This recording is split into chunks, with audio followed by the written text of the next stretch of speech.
જય શ્રી કૃષ્ણ મિત્રો, આજના વિડીયોમાં આપણે જાણીશું કે સૂર્યગ્રહણની છાયામાં શરૂ થશે શારદીય નવરાત્રિ અને તેની ઘટ સ્થાપનાનું શુભ મુહૂર્ત કયું છે.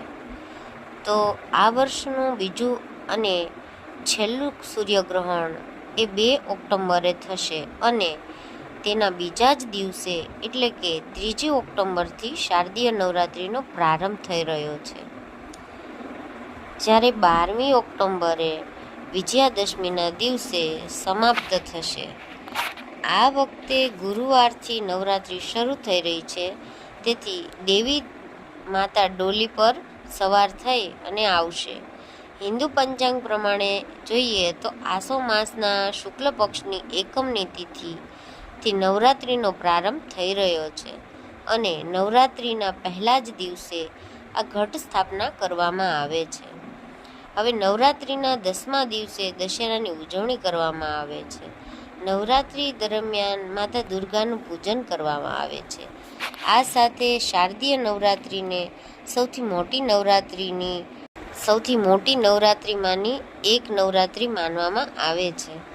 હવે આપણે જાણીશું કે શારદીય નવરાત્રિનો શુભ સમય કયો છે.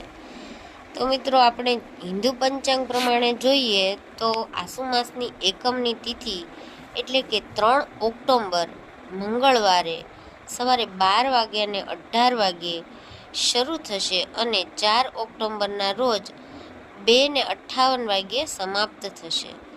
ઉદયની તિથિ પ્રમાણે શારદીય નવરાત્રિ 2 ઓક્ટોબરથી શરૂ થશે.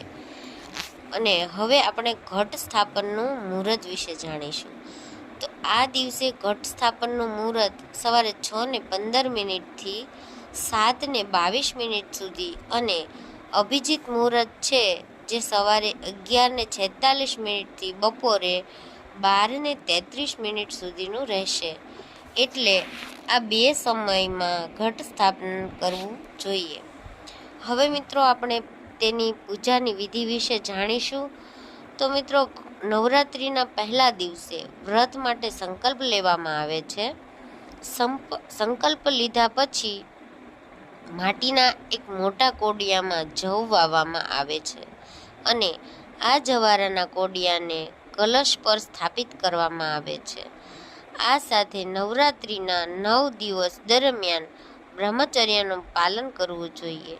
સાદું ભોજન ખાવાનો આગ્રહ રાખવો. બહારની કોઈ વસ્તુ ખાવી જોઈએ નહીં અને બને તેટલા પ્રમાણમાં સાત્વિક રહેવું જોઈએ. તો મિત્રો, જો તમને આ વિડીયો ગમ્યો હોય તો મારા વિડીયોને લાઈક, શેર અને સબસ્ક્રાઈબ કરવાનું ભૂલતા નહીં. જય શ્રી કૃષ્ણ.